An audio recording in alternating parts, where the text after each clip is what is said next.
Hola, buenos días a todos. Bienvenidos a esta jornada que denominamos el Elsevier Day, celebrada el 14 de marzo en el Colegio de Médicos, gracias a la alianza y el trabajo conjunto que hemos llevado durante tiempo largo y tendido de Vilomás Salud y el Colegio de Médicos.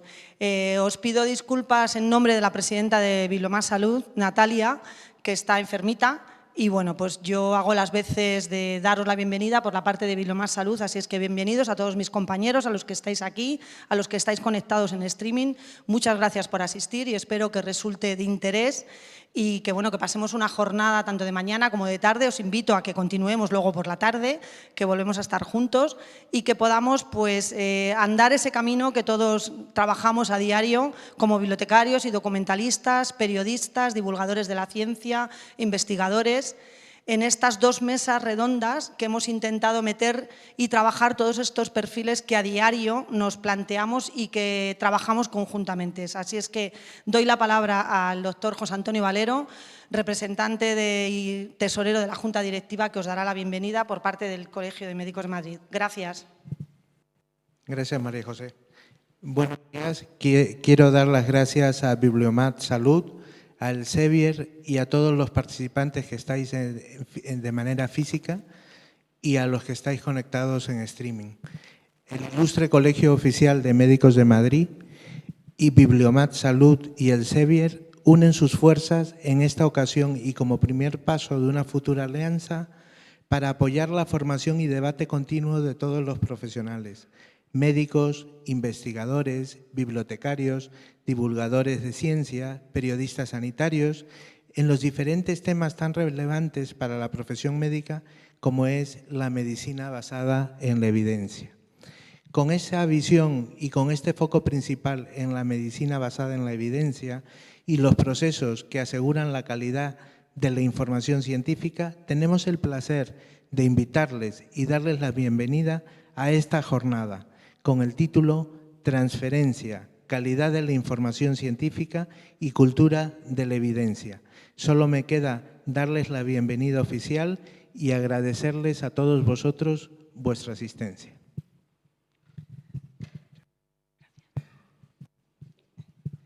Le doy la palabra al señor Javier Arenas, representante de Clinical Solution de Elsevier, que por la parte de Elsevier también, muchas gracias.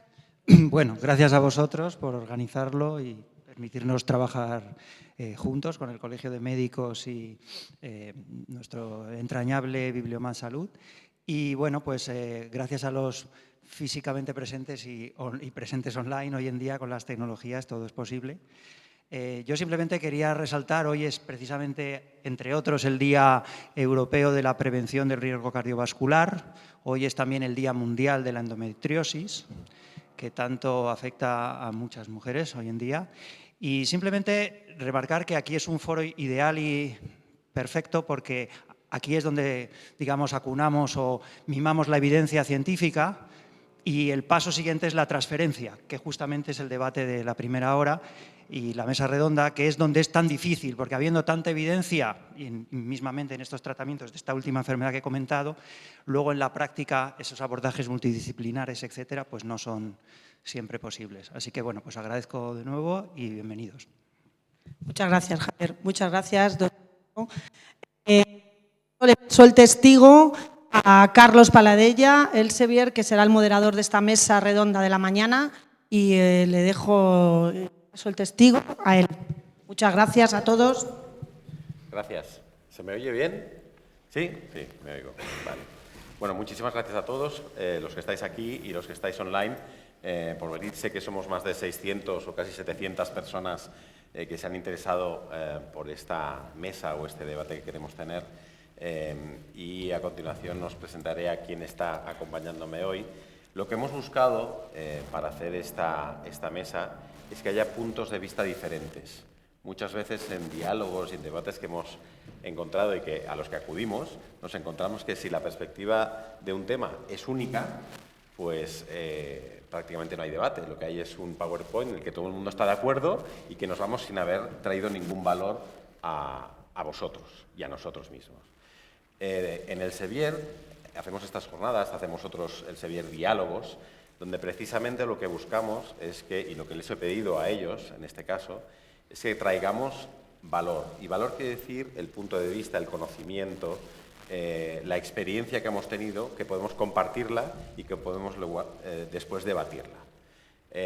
También intentaré hacer una moderación de tiempos para que no hagan presentaciones muy largas y todos tengamos tiempo de hablar. Y sí que estamos abiertos a preguntas tanto de la gente que está online como de cualquier persona que esté aquí. Tenemos un micrófono que tiene Vivi, creo. ¿Lo tienes tú, Vivi? ¿O está por aquí? Y os lo haremos llegar por si queréis alguna pregunta. Porque para que nos oiga la gente que está en streaming, si no lo hacéis con el micrófono, no nos escucharían. O sea, que os pediríamos que lo pidierais. Transferencia, calidad de la información científica y cultura de la evidencia. ¿Por qué hemos escogido este título? Bueno, nosotros somos Elsevier y Elsevier básicamente toda la vida ha sido una editorial desde hace más de 400 años que se dedica a la divulgación de la información científica, a la divulgación del conocimiento, a capturarlo, crearlo, divulgarlo y hacerlo o entregarlo en aquellos formatos ya y en aquellos momentos que cualquier profesional de la medicina, cualquiera, necesita, incluidos los bibliotecarios, los documentalistas, que también tienen que, a su vez, entregar, conocer y divulgar esta información. Ayer, precisamente, estaba con uno de vuestros colegas en un hospital de Madrid y decíamos cómo han cambiado las cosas en los últimos 20 años en cuanto a la generación de información y de conocimiento. Obviamente estaba el tópico del COVID. ¿Cómo ha ido la evidencia en el COVID? ¿Cuánto ha mejorado? ¿Cuánto se ha acelerado? Cada hora habían, no sé si lo habéis visto, unos grupos de WhatsApp de médicos chinos que mandaban evidencia a médicos europeos, americanos, etcétera. Y esto era cada hora. Imaginaos que la evidencia para cualquier patología cambiara con ese ritmo. Eso es parte de los retos, pero hay muchos más retos. Hay retos desde lo que decía, la comunicación, cómo se comunican, y hablaremos desde esa perspectiva. Hay retos sobre los datos que se publican. ¿Son buenos, son malos? ¿Tienen rigor? ¿No lo tienen? Hay retos sobre el acceso a la información. Vosotros lo conocéis bien porque tenéis que comprar muchas bases, hay otras abiertas, pero también es un debate en el que nos gusta abrirlo y debatirlo. Es decir, relativos a la evidencia, a la información, al conocimiento, hay una gran cantidad de retos que podríamos poner en la mesa, que podría ser un discurso o un debate muy largo, pero voy a dejar que ellos hablen, les vamos a hacer algunas preguntas un poco dirigidas para que nos hablen cada uno de los que ellos afrontan y cómo los afrontan. Entonces, os voy a dejar que os presentéis cada uno y la perspectiva que tiene cada uno la iréis viendo, pero hay perspectiva de comunicación, perspectiva de investigación, perspectiva de análisis, está todo aquí en esta mesa. Entonces, desde Blanca, Javier, Marisol, Esther y Alexis. Blanca, si os queréis presentar tú primera y quiénes sois y qué hacéis y por qué estáis aquí. Muy bien, pues yo soy Blanca Novella, soy médico de familia y vengo en representación de la Red de Evaluación de Tecnologías Sanitarias, que la conformamos 8 unidades, cuyo nuestro objetivo principal es sintetizar el conocimiento científico y ponerlo a disposición de los decisores que muchas veces son gestores, otras veces son sanitarios, profesionales sanitarios, pero que nos gusta también pensar que los ciudadanos, que los usuarios, que los pacientes también encuentran en nuestros resúmenes de la evidencia el conocimiento necesario para poder tomar decisiones en salud, que al final es lo que nos trae aquí. No voy a entretenerme mucho más, dejo que se presenten los demás y luego profundizamos en esta idea. Gracias. Soy Javier de la Cruz, soy médico epidemiólogo y trabajo en el Instituto de Investigación del Hospital 12 de Octubre, donde soy coordinador de la investigación clínica. Y este es un poco el punto de vista que voy a traer aquí. Gracias. Bueno, mi nombre es Marilo Hoyo, soy la responsable de comunicación del Colegio de Médicos de Madrid y sobre todo me dedico, como acabo de decir, a la comunicación tanto a la población general como también, evidentemente, al público objetivo al que nos dirigimos, que son los médicos de Madrid, que, por supuesto, necesitan mucha evidencia y mucha cultura de la evidencia. Yo soy Esther Samper, médica de formación y doctora en Ingeniería Tisular Cardiovascular, pero desde hace 5 años me dedico en exclusiva a comunicar en el sentido más amplio de la palabra para la audiencia general y también para el colectivo médico, y para ello pues colaboro con diferentes medios de comunicación, como el diario.es, Hipertextual, Investigaciones y Ciencia, Univadis. Entonces, pues mi labor es todas las evidencias científicas nuevas que van apareciendo, pues trasladarlas de la forma más clara posible, pues a audiencias muy diferentes. Hola a todos, buenos días. Yo soy Alexis Moreno, soy bibliotecario de formación, documentalista si queréis. Trabajo en la biblioteca de la UNED como jefe de servicio y responsable de la biblioteca del Campus Norte. Mi papel aquí es aportar la visión del documentalista en la selección, en la evaluación de las fuentes y en cómo transmitir o comunicar esa información atendiendo a las necesidades informativas de los profesionales sanitarios. Muchas gracias. Justo antes de la reunión tuvimos con ellos una charla para un poco orientar a dónde íbamos a empezar y cómo íbamos a empezar. Y la verdad que estuvimos de acuerdo en que la información científica empieza generándose. Y de hecho, cómo la investigación genera esa información plantea ya unos primeros retos con los que quería preguntarle a Javier, ¿no? Digamos, esos retos de la investigación. Ya sé que hay muchos, vamos a hablar de varios, pero Javier, si nos haces un panorama un poquito general. No sé si general, pero específico, si quieres. Me hablaste de retos y creo que he pensado en tres. Me centro más en la investigación clínica, que es con lo que estoy más familiarizado. Yo diría que un reto de la investigación clínica es intentar responder a preguntas más relevantes para los pacientes, relevantes para los profesionales y relevantes para el sistema sanitario. Y entonces esto hay que intentar hacerlo al mismo tiempo que se es receptivo pues, a apuestas innovadoras. Entonces ahí hay que encontrar un equilibrio. La idea es que quizá no hay que fomentar solo una investigación un poco fuera de contexto y no hay que promover demasiado una investigación que en el fondo solo sirve a acumular publicaciones y a otros objetivos, quizá más individuales. Hay todo un movimiento en torno a reducir, no malgastar los recursos, en torno al concepto de waste, que es... entonces yo creo que esto es un reto, pero otro reto de la investigación clínica yo creo que es capital y es seguir y perseguir, utilizar métodos rigurosos porque eso es lo que define un poco la actividad científica, ¿no? Dar cuenta de los métodos y al mismo tiempo pues, ser receptivo de nuevo a nuevos desarrollos, nuevas tecnologías.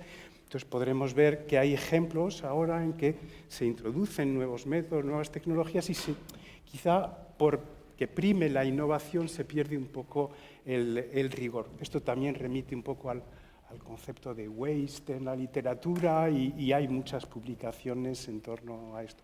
Y para terminar diría que otro reto que me parece muy importante es integrar a todos los actores, los grupos de interés, en parte volviendo al primer reto, a responder a preguntas relevantes, pero también para reforzar el sistema, es decir, reforzar el marco financiero, que haya más recursos, reforzar el marco jurídico, el marco laboral también, para que se desarrolle la carrera del investigador y se refuerce. Y todo esto realmente requiere, pues es un reto en integrar a todos. Hay muchos nuevos reglamentos sobre estudios clínicos, productos sanitarios, y yo creo que se está moviendo en este sentido y, por lo tanto, yo creo que se trata de encontrar equilibrios, ¿no? Equilibrios entre que sea relevante lo que se hace, que sea riguroso y que al mismo tiempo sea innovador. Perfecto. Muchas gracias, Javier. Digamos que después de lo que sería haber creado la información llegaría el analizarla. Esa información es buena, es de calidad, podemos distribuirla para que los profesionales la utilicen. Entonces me iría a Blanca. Blanca, tú estás en el tema de evaluación de tecnologías y tu evaluación de la información. Había una pregunta que yo te lancé que era si es homogénea la información científica. Y homogénea me refiero que una de las cosas que charlamos era que no había la misma rigurosidad para unas otras, que no se hacía con la misma metodología y lo que aparecía luego. ¿Cómo está hoy desde tu perspectiva? Bueno, a ver, la evidencia científica se va creando poco a poco. No es algo que ya surge como el conocimiento científico verdadero, que es lo que llamamos nosotros, sino que aparecen pequeñas hipótesis y a partir de esas hipótesis se va construyendo la ciencia. Luego es lógico que a medida que una tecnología o un conocimiento se va evaluando, encuentres un grupo distinto de documentos con distinta calidad. Y eso es esperable y deseable, porque uno genera una hipótesis con un estudio transversal y acaba haciendo un ensayo clínico o una revisión sistemática cuando se ha recorrido un camino, el camino de la ciencia, el camino del conocimiento. Y es lógico que encontremos distintas modalidades. Lo que ocurre es que, como muy bien decías, tiene que ser riguroso cada una de las etapas y eso es a lo que nosotros tenemos que darle valor. Es decir, si uno va a elaborar una hipótesis partiendo de un estudio de casos controles, es decir, que uno desde su consulta, un médico le surge una duda y lo que hace es recopilar los primeros casos, eso si lo hace bien, si lo hace con rigor, si lo hace con conocimiento, si lo hace con ética, esa documentación no es nunca irrelevante, ¿vale? Y uno luego encuentra revisiones sistemáticas completamente irrelevantes porque mezclan ensayos clínicos con distintos objetivos, porque la forma de hacer el análisis de esa revisión sistemática y ese metaanálisis no es la más adecuada. Es decir, que lo que tenemos que hacer es pedir rigor a cada investigador que en cada una de las etapas en las que le toque en la génesis del conocimiento. Y eso va a hacer que nuestra síntesis sea la que tenga que ser, porque hay veces que las respuestas de nuestros informes hace falta más conocimiento, hace falta más evidencia para poder tomar una decisión. Y eso lo único que hace es generar hipótesis de investigación para que los investigadores puedan retomar esa pregunta y seguir investigando en el conocimiento de la verdad. De acuerdo. Te diría o que ampliaras un poco sobre una cosa que me preguntó un médico, es la evaluación es homogénea también, es decir, la forma de evaluar, pueden encontrarse diferentes outcomes de la información que han sido evaluados de la misma manera o no, o también la evaluación puede cambiar. Bueno, la evaluación no deja de ser una parte de investigación y como tal está sujeto a la parte subjetiva del investigador. ¿Vale? Somos investigadores, tenemos nuestras hipótesis y respondemos a nuestras preguntas. Y es verdad que la evaluación tiene una característica especial y es que tiene un gran cuerpo metodológico detrás. Queremos creer que cuando uno define un pico, es decir, nosotros empezamos siempre definiendo esta pregunta: ¿para qué paciente es? ¿Qué tipo de intervención voy a evaluar? ¿Con qué lo voy a comparar y para qué?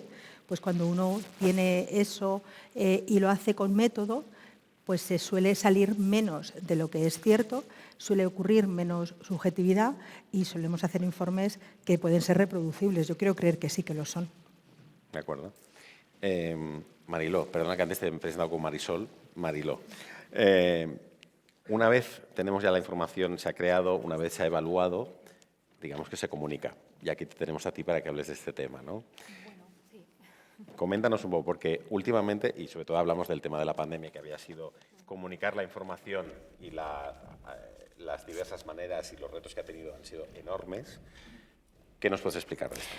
Pues nosotros en el colegio la experiencia que hemos tenido es bastante interesante en este sentido. Nos encontramos, bueno, llegamos incluso a ser durante la pandemia un medio verificador más. Y tuvimos que salir al paso a hacerlo porque el volumen de información que nos llegaba era brutal. Prácticamente yo he calculado que estábamos en torno a un 92,5% de la información que manejábamos era toda COVID en esos momentos. Para que os hagáis una idea, normalmente trabajamos siempre en el colegio cada mes en 4 o 5 impactos. Impactos quiero decir a solicitudes de medios de comunicación que nos pedían información. Pues en aquellos días prácticamente tenía 30 solicitudes diarias, con lo cual al mes era una verdadera brutalidad. El caso es que al final lo que yo pude ver era que prácticamente la gran mayoría de los medios que nos llamaban eran medios generalistas, medios que no tenían una información científica de base, no estaban especializados, con lo cual era una información siempre atropellada, sin tiempo, con una rapidez infinita en responder. Y eso fue lo que nos obligó, de alguna manera, a tener que buscar expertos Siempre ir a la fuente, al experto, a contrastar mucho más la información que salía desde el colegio, porque evidentemente el papel que cumple el colegio en ciencia es bastante importante. No podíamos dar una información errónea o que se distorsionara o se descontextualizara, y eso fue lo que mayor tiempo nos dedicó. Luego, en una fase posterior, el colegio ha formado, y quiero que lo conozcáis, un comité de COVID específico, ahora se llama Comité de COVID y también de patógenos emergentes. Lo preside el doctor Emilio Bouza, hay con él un equipo de 13 doctores, de 13 médicos, y ya han llegado a publicar 9 documentos de posicionamiento con un gran impacto, un buen impacto incluso en revistas científicas. ¿Por qué se ha hecho esto? Pues lo mismo, porque el colegio quiere tener un papel solvente, dando una calidad en la información adecuada, contrastada, y entendemos que cada vez que nos acercamos a los medios con uno de estos documentos de posicionamiento, debemos de ofrecer una información muy clara y con una calidad suficiente. Entonces, os animo desde aquí a que podáis revisar todos esos documentos que están colgados en la web del ICOMEN. Van a seguir publicando, evidentemente, y para mí ha sido una experiencia enorme la pandemia. Todo el mundo dentro de la ciencia habla de un punto de inflexión, y evidentemente que ha sido un punto de inflexión. Yo diría que incluso a los bibliotecarios, que sois los que mayoritariamente estáis hoy en este auditorio, y a los periodistas nos unen factores muy comunes. Yo creo que vamos de la mano. En relación a lo que decía antes el compañero, evidentemente tenemos que integrarnos, tenemos que ir de la mano, muy coordinados, para apoyar y dar más calidad, si cabe, a la ciencia, porque estamos ahora mismo, a la comunicación científica, estamos ahora mismo, yo diría, que en un periodo de incertidumbre y de crisis. Hay muchos factores, no solo las nuevas tecnologías y las redes amenazando a la información que se emite, sino también otros factores que se veían y que se vieron especialmente marcados durante la pandemia. Yo recuerdo una información que se emitió, se convirtió en viral, un vídeo de un médico. No sé si recordáis que hubo un momento en la pandemia que se habló de que morían más gente joven. Esto hizo que se publicara muchísima información. A mí me llegaron muchísimas solicitudes de medios que querían que un experto diera, los médicos dieran una explicación a por qué ocurría esto, y entonces se viralizó prácticamente un vídeo en el que efectivamente el doctor daba una explicación correcta desde el punto de vista científico, pero se descontextualizó totalmente y al final se convirtió en una información que bueno, muchos catalogaron de falsa. Y eso no fue la única vez que se dio en más ocasiones. Entonces, yo creo que el factor de la rapidez, de la inmediatez, de la descontextualización, incluso, ¿por qué no?, de los creadores de opinión. A mí me parece estupendo que existan personas que dan su opinión, pero a veces lo que hacen es entorpecer el valor que tiene, el valor para mí fundamental que tiene el experto, al que siempre hay que ir, indudablemente, a contrastar una información, ¿no? Y es lo que, por ahora, yo aportaría. Pues perfecto, porque has hablado de una parte muy importante de la información, que es la confianza. Y para eso, Esther, que tú estás en muchos medios sociales hablando de información que es sensible, etcétera, me gustaría también tener tu visión de cómo transmitir información de calidad, falso versus rápido o inmediato, que nos hablas un poco de esto. Sí, el mayor reto que tenemos los que nos dedicamos a la comunicación para una audiencia general es que, ahora mismo los canales a los que puede acceder la población general para informarse son innumerables. Nunca ha habido tanta fragmentación de la audiencia y además esto ha cambiado muchísimo con las nuevas generaciones que ya prácticamente no ven la televisión, ni mucho menos, muchos no escuchan la radio y mucho menos compran un periódico o una revista. Estas generaciones están casi todas en Internet, utilizando muchas redes sociales como TikTok o Instagram o YouTube.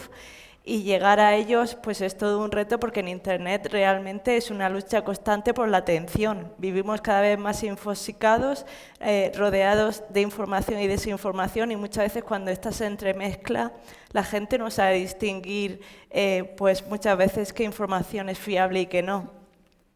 Y esto unido muchas veces a la prisa de los medios de comunicación, que muchas veces pues se quieren los datos para ayer, a veces pues lleva a transmitir información errónea por parte de los propios medios de comunicación, bien porque no consultan a un médico especializado en ese tema, un sanitario específico, o bien porque dan por sentado cierta información. De hecho, hace poco tuvimos un caso muy claro de una chica que desafortunadamente falleció por alergia a la leche, y muchas veces en muchos medios se transmitió que era por alergia a la lactosa, cosa que no es así, pero pues eso se difundió a través de muchos medios, y muchas veces es una cuestión de contrastar y también de especialización. De hecho, la pandemia ha sido un ejemplo muy claro de que un buen periodista, aunque no esté especializado en salud, si sabe identificar fuentes fiables, si sabe contrastar la información, qué información suena mal, que podría ser falsa,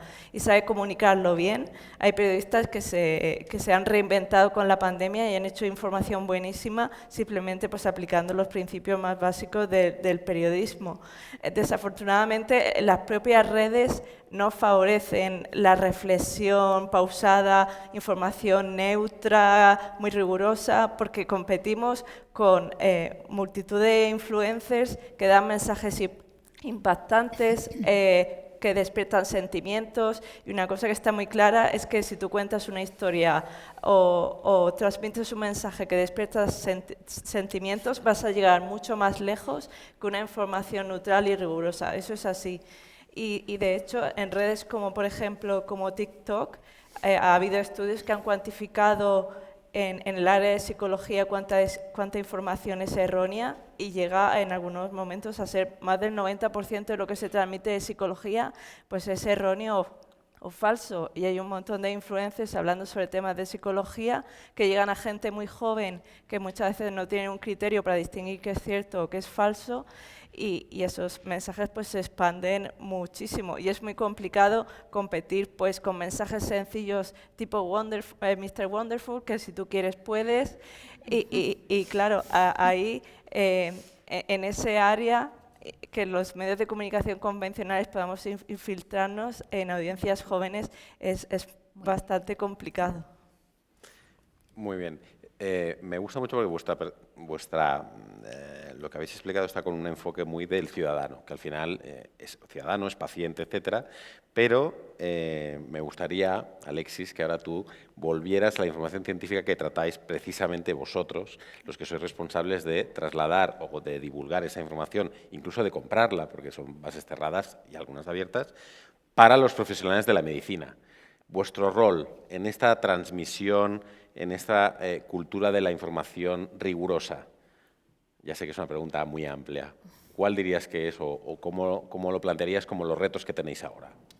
Pues si me permites enlazar con lo que ha comentado Blanca, pues es verdad que somos, el ser humano como tal es una máquina de evaluar, ¿no? A cualquier cosa que hacemos la sometemos a una evaluación, incluso si la comida está salada o picante. Pero la diferencia que existe con la evaluación científica es que la llevamos a cabo pues, de un modo planificado, intencional, sistemático, porque la ciencia al final es acumulativa, es metódica, y los bibliotecarios, cuando hacemos nuestra tarea, pues tratamos de ajustarnos a esos criterios, ¿no? En la selección de las bases de datos, fundamentalmente, revistas electrónicas, libros electrónicos que suscribimos.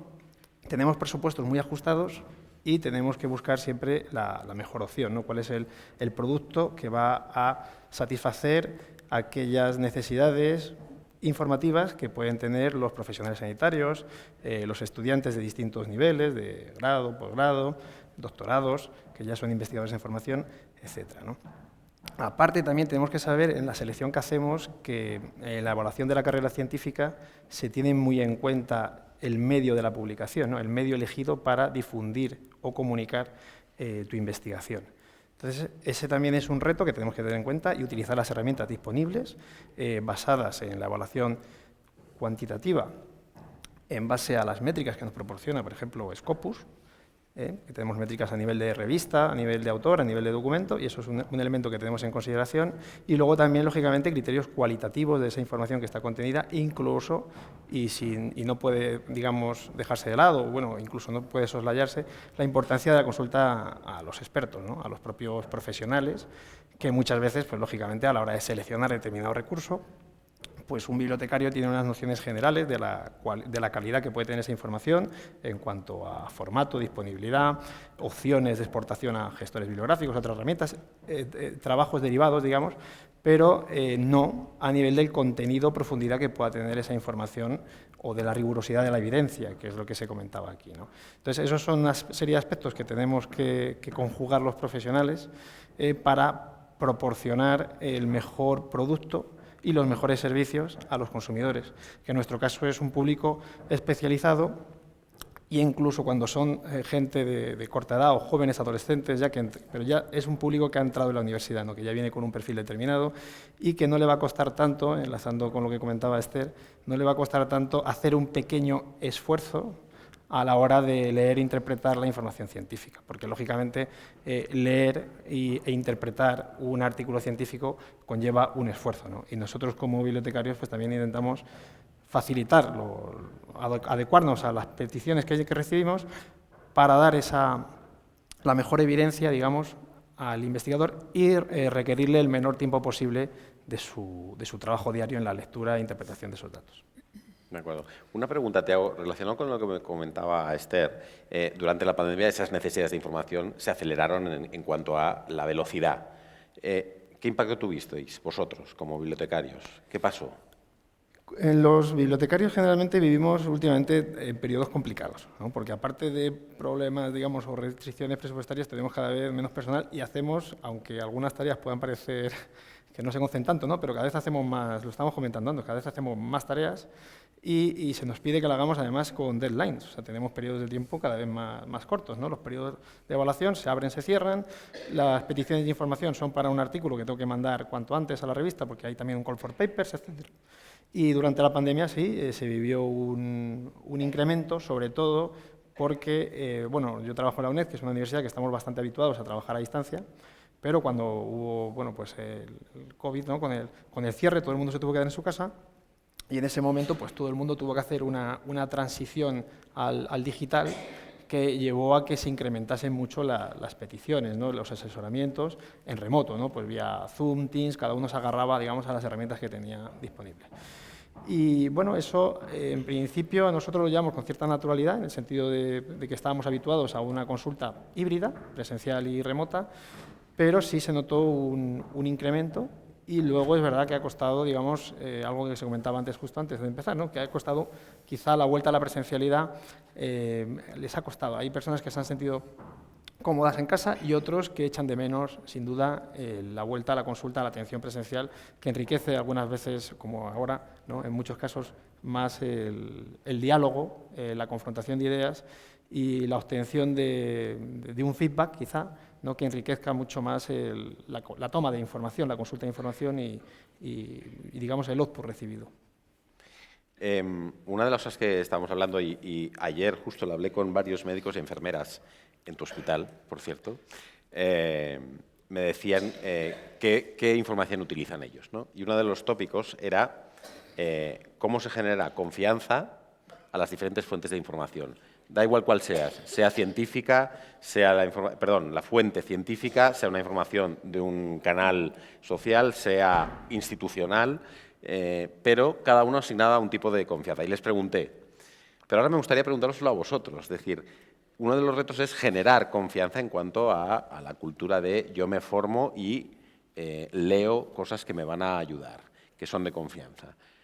¿Cómo cada uno de vosotros, pensadlo, y Blanca, empezaré por ti, así porque tengo a mi derecha, cómo generáis confianza o cómo creéis que debéis generar confianza desde cada uno vuestra perspectiva en la información científica que el profesional va a utilizar? Y si queréis también podéis decir el usuario, el ciudadano va a utilizar. Bueno, a mí me toca la parte... Yo creo que a mí me toca una parte fácil de generar confianza, porque yo tengo detrás un método, una metodología que está muy estandarizada, que es muy transparente, que es muy rigurosa y que pasa por un conocimiento desde el principio hasta el final. Es decir, nosotros destilamos de las fuentes, de todo lo que nos aportan documentalistas, pero también de las preguntas que nos hacen los profesionales, los médicos, los demás profesionales sanitarios. Y desde esa pregunta destilamos un conocimiento buscando en diferentes fuentes y aportando distintos actores. Es decir, el metodólogo ya no trabaja solo, ya no somos expertos en el método, sino que además participan pacientes, participan otros profesionales sanitarios, participan expertos en ética, participa mucha gente. ¿Cómo conseguimos que nosotros generemos confianza? Pues desde la transparencia, desde el rigor metodológico y desde ser capaces de destilar unas conclusiones que sean breves, que tengan impacto y que permitan tomar decisiones de forma rápida. Y esa es la forma que yo creo que es más eficaz. Antes has mencionado el rigor como el reto dentro de lo que tenéis. De alguna manera, y para generar esa transparencia que hablas, ¿dais feedback de que no hay suficiente rigor y, por lo tanto, volvéis a recibir trabajos con el suficiente rigor que se han corregido? Claro, ese es el cierre del círculo, ¿no? Si nosotros hacemos las cosas bien, llega un punto en el que sabemos la calidad científica que tiene nuestra recomendación, que tiene nuestra conclusión, y somos capaces de generar hipótesis de investigación y métodos más rigurosos para llegarlo. Es decir, si nosotros destilamos la información y encontramos que se hace a través de un estudio meramente observacional y no analítico, pues lo que tenemos que decir es que, afortunadamente, en este momento del desarrollo de la cultura de la evidencia, las herramientas que permiten acercarse al conocimiento cierto están muy testadas.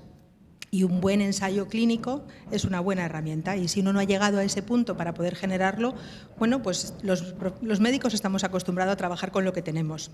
Y a veces lo que tenemos es muy poco. Pero también deseamos tener una aproximación mucho más cercana, ¿no? Entonces, yo creo que sí, que cerramos el círculo dándole esa opinión. Lo que pasa es que tenemos que ese círculo se vuelve a iniciar cuando los ciudadanos vuelven a interrogar. Y ahí yo creo que es el círculo, ¿no? Bueno, Marilo, le dejamos a Marilo. Bueno, en nuestro caso es fácil porque bueno, pues se seleccionan unos expertos que están muy contrastados dentro de los comités científicos con los que suele trabajar el Departamento de Comunicación. Entonces, la información que recibimos realmente es una información de calidad y con evidencia propia y contrastada. En nuestro caso, el problema viene más en luego trasladarla a la población, que, como siempre, es la dificultad enorme que yo veo aterrizar justo las conclusiones principales de un estudio de manera adecuada, de manera correcta, para que no haya ninguna mala interpretación. Eso sí es lo que yo creo que tiene, en el caso de la información sanitaria institucional, tiene más dificultad, una enorme dificultad. Y si ya la tenemos que trasladar a redes y adaptarlas a los distintos formatos y los distintos canales de redes, como hablaba antes Esther, todavía es más complicado. Y ahí, bueno, muchas veces se dan casos de malinterpretación, aún haciéndolo correctamente, con lo cual, al final, lo que siempre te preocupa es que la imagen que representa el colegio se vea dañada, con lo cual ese es, para nosotros, la mayor dificultad y el mayor reto al mismo tiempo. De acuerdo. Javier, que tú. Generar confianza. ¿Cómo puede generar confianza el investigador? Se me ocurren dos ejemplos, uno muy concreto, y es que hoy en día hay muchas herramientas para mostrar los métodos que se han seguido. Se llaman guías que indican cómo presentar los resultados de los distintos tipos de estudio. Las revistas suelen pedir ahora que los autores expliciten una serie de puntos. Como lector de artículos, evidentemente, el tener acceso a esos documentos, ver en qué medida, cómo consideran los autores que han cumplido una serie de criterios, pues es realmente un instrumento para dar confianza. Se hablaba de la pandemia, pues durante la pandemia se produjo mucha literatura y hubo un gran problema de confianza. En un campo que conozco un poco mejor, se hizo una revisión, yo creo que fue en abril mismo de 2020, sobre la calidad de los estudios pronóstico que se estaban publicando. Es una revisión sistemática, abierta, que ha seguido actualizándose. La conclusión era que, no me atrevo a decir, más del 90% muchísimo % de los estudios pronósticos que se estaban publicando no daban confianza, no daban confianza, y eso está documentado. Y, por fin, otro elemento para dar confianza, que yo creo que es clave hoy en día, antes mencioné que había que reforzar el sistema de muchas maneras, pero una manera de reforzar el sistema es dar herramientas para evaluar la independencia de los investigadores. Y hoy en día pues, hay una cultura de evaluar los conflictos de interés que yo creo que es bastante sana. Se tuercen las reglas una vez que se establecen, pero por lo menos es una discusión que se tiene y yo creo que eso es algo que da confianza. De acuerdo. Esther. Sí, pues en mi caso yo creo que es fundamental a la hora de transmitir confianza que todo lo que digas esté basado o en información científica primaria, ya sea revistas científicas, libros médicos o en personas expertas justo en ese campo. Y cuando hay información controvertida, porque sobre todo cuando hay noticias de actualidad, y lo de la pandemia lo hemos visto muchísimo, que muchas veces pues, no puedes afirmar nada de forma categórica, puedes decir, por ahora se sabe esto. En ese caso, simplemente explicarlo, como ha dicho muy bien Blanca, con transparencia, decir lo que se sabe, lo que todavía no se sabe, y qué estudios hacen falta pues, para averiguarlo. De hecho, yo personalmente en el diario.es he visto que la gente agradecía mucho explicar las controversias que había sobre diferentes temas científicos, sobre, por ejemplo, la protección a largo plazo de las vacunas, su capacidad para prevenir el contagio. Pues todo eso la gente agradecía muchísimo pues, saber qué se sabe, qué no se sabe, y simplemente reconocer pues, esas limitaciones en el conocimiento. Por otro lado, también tiene mucho que ver hasta qué punto explicas con detalle el mensaje. Si lo explicas con detalle, pues muchas personas pues, pueden quedarse con una mayor confianza en el mensaje, pero también es verdad que tienes el riesgo de apartar a otras que cuando ven un mensaje demasiado largo, pues sinceramente lo descartan. Y es un problema que tenemos pues cada vez mayor, porque las redes en general tienden hacia mensajes mucho más sencillos, más impactantes, hasta los microvídeos de TikTok que son solo de unos segundos. Entonces siempre tiene que haber un equilibrio, pues hasta qué punto de detalle quieres transmitir el mensaje y eso, hasta qué momento hay que parar o hasta qué momento hay que extenderse más en algún detalle, porque siempre es una pelea con el tiempo de la audiencia, entre otros muchos canales. Pues Alexis.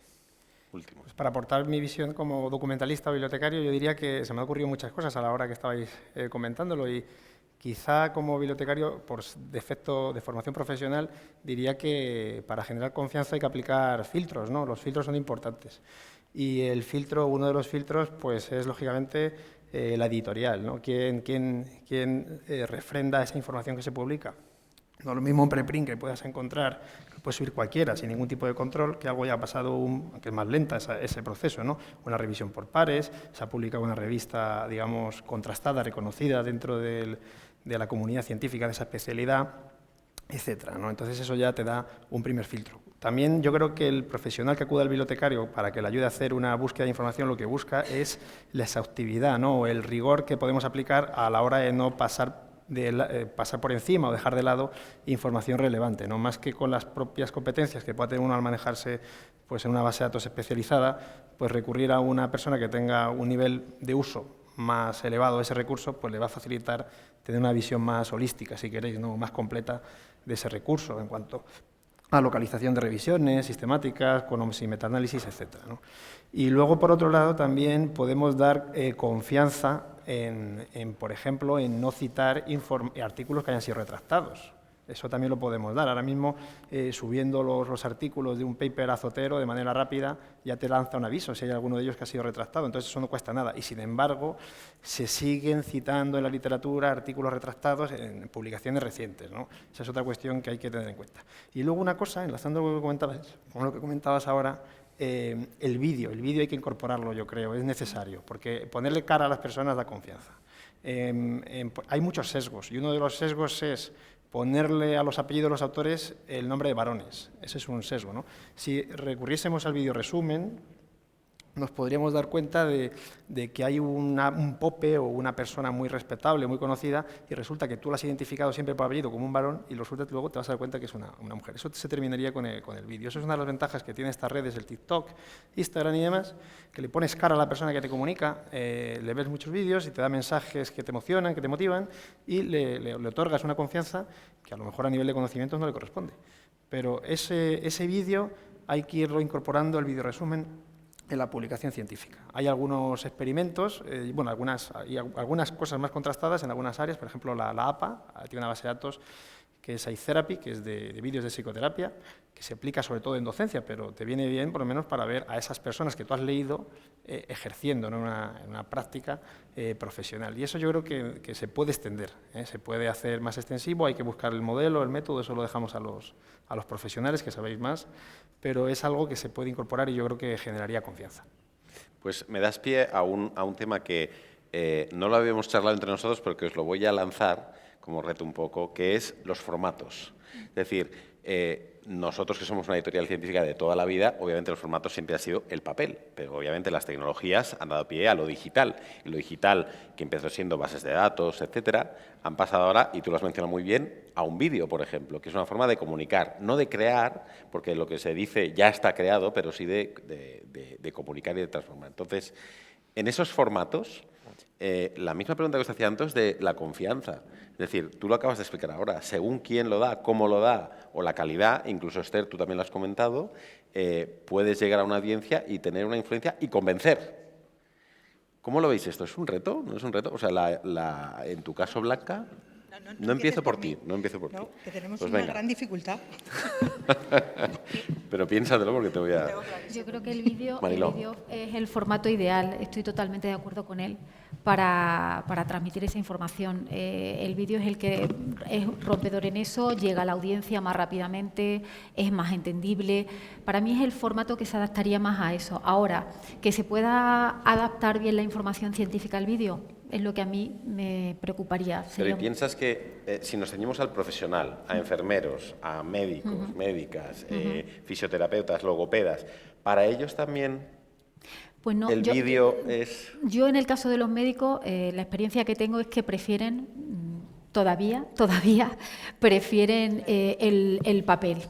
De hecho, bueno, el Colegio de Médicos de Madrid, quiero que lo sepáis, es un colegio ya sin papel. Ya hemos logrado ir quitando el papel. A pesar de ello, siguen siempre esperando que lo que se publique sea en papel, que sea extenso, que sea amplio. O sea, evidentemente el formato de vídeo todavía no está adaptado.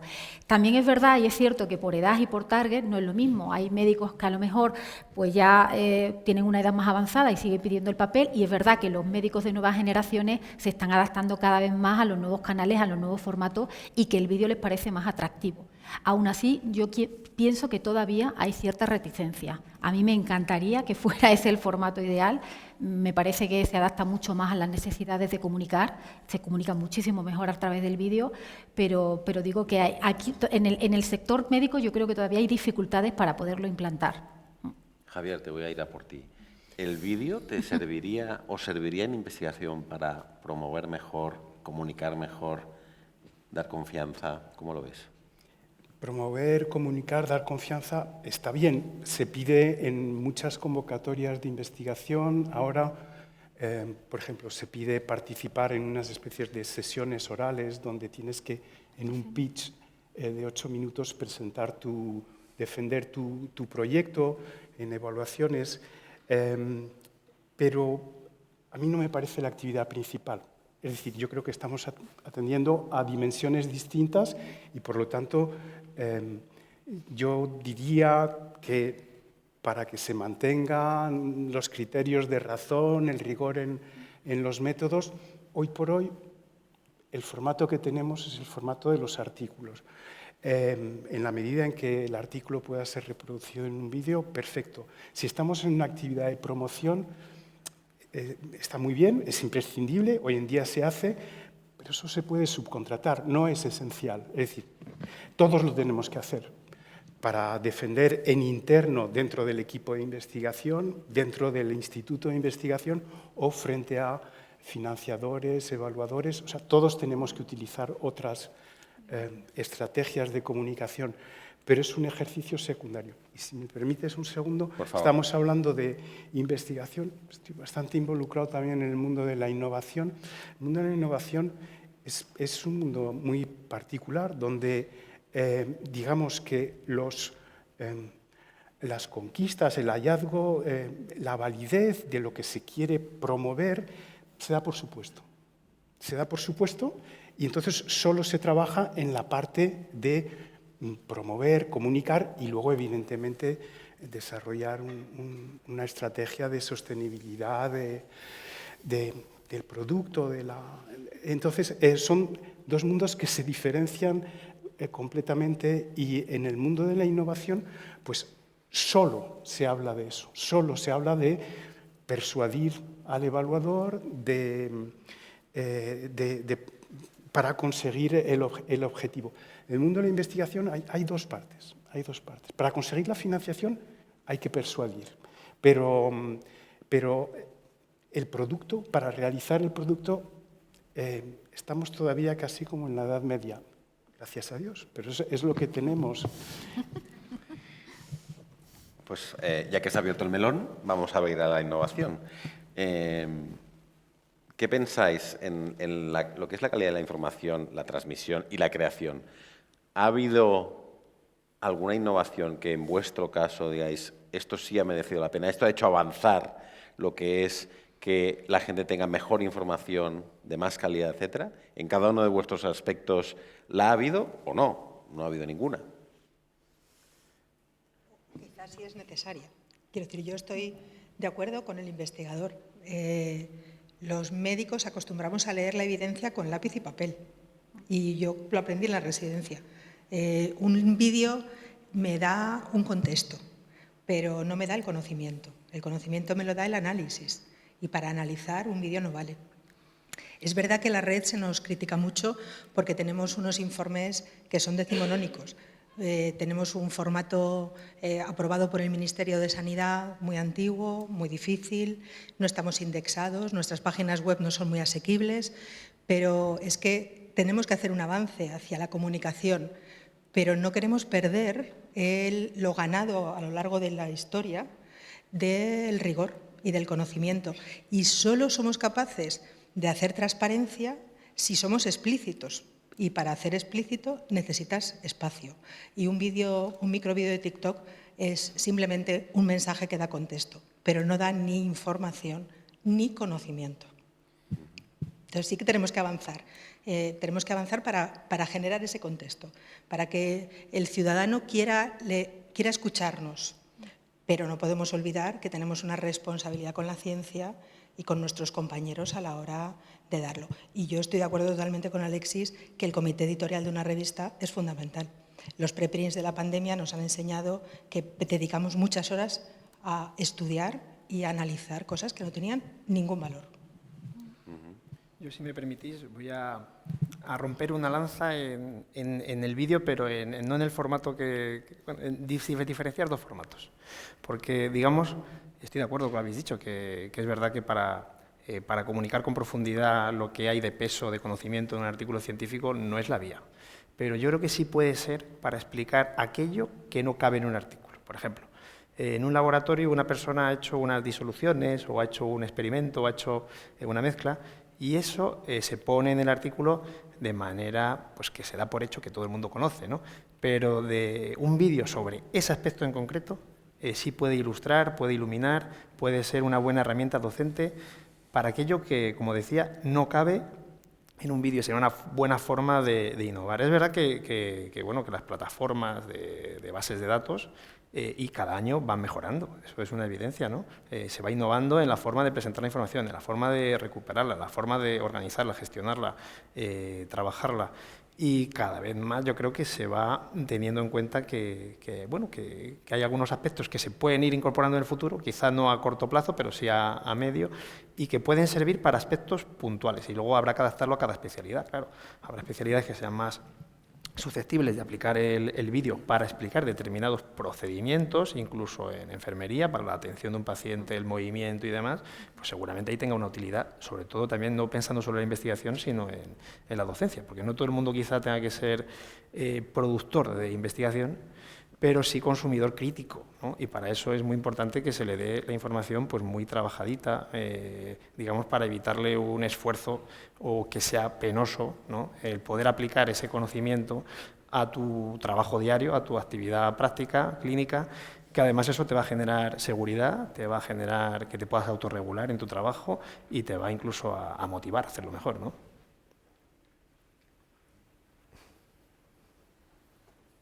Bien.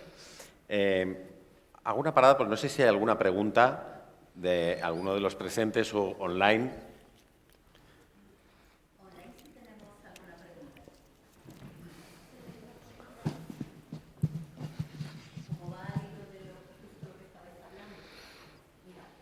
De Venezuela, aparte de daros los buenos días, ¿qué impacto han tenido las revisiones sistemáticas en las ciencias de la salud? A raíz de lo que estabais diciendo sobre qué fuentes de información, cómo se transmite a los que van a utilizarlas. ¿Quién quiere tomarla? Yo creo que de revisiones sistemáticas puedo hablar yo.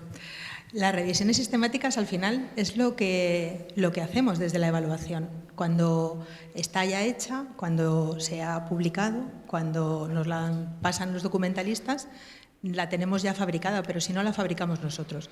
Porque lo que hace una revisión sistemática, y yo creo que el valor que tiene, es poder generar conocimiento en aquellas patologías que no van a tener mucha financiación. Es decir, hay patologías que van a tener ensayos clínicos muy potentes, con pacientes muy diversos, en lugares muy distintos, muy rigurosos y que nos van a llevar un conocimiento muy cierto. Pero a veces no es así. A veces lo que tenemos son pequeños estudios o estudios con diferentes poblaciones y una revisión sistemática bien hecha con un metaanálisis adecuado nos acerca mucho más a la verdad que pequeños estudios que si no, no hubieran tenido ningún impacto en el conocimiento. Eso es lo que yo pienso de las revisiones. ¿Alguien más? O, si no, hay otra pregunta, ¿verdad, Vivi? Sí, tenemos otra pregunta sobre todo el tema que va un poquito al autor de un paper. Una vez que han publicado un artículo, ¿cómo lo divulgan de manera que genere confianza? ¿Quién quiere? Pues en ese caso, si se quiere llegar lejos, es decir, llegar a la máxima audiencia posible, yo recomiendo a los investigadores pues que contacten a periodistas especialmente especializados en ese tema, porque ellos van a ver de forma más amplia qué detalles de la investigación van a ser más interesantes para la audiencia general, qué preguntas deben hacer, es decir, qué respuestas se tienen que dar a esta audiencia para que el tema resulte atractivo.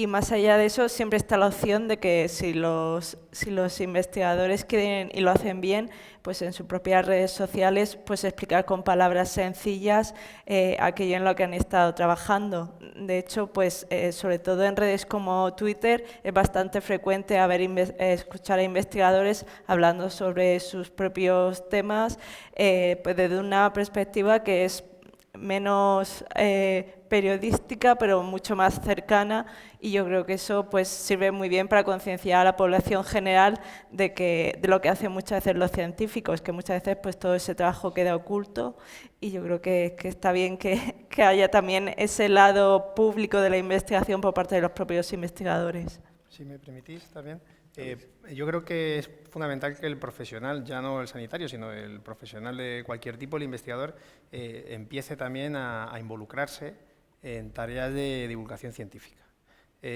Tradicionalmente la labor de difusión de los manuscritos se dejaba en manos del editor de la revista, ¿no? Que era el que se encargaba de enviar los ejemplares y suministrarlos en papel, luego ya en electrónico y demás.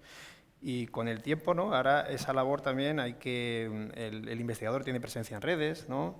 Redes sociales, redes más especializadas, Y a través de esa labor de divulgación, que no solo tiene que ser de sus artículos, sino en función de toda la labor que él realiza, le va a facilitar el tener una identidad más allá de la meramente profesional, llegar a una audiencia mayor y también, como no, obtener métricas alternativas, ¿no?, que también están presentes ya en bases de datos como Scopus, ¿no?, que integra las Plan X, y hay determinados, además, tipos de trabajos que se hacen que no van dirigidos al colectivo investigador, sino que a lo mejor los has realizado pensando en un colectivo profesional.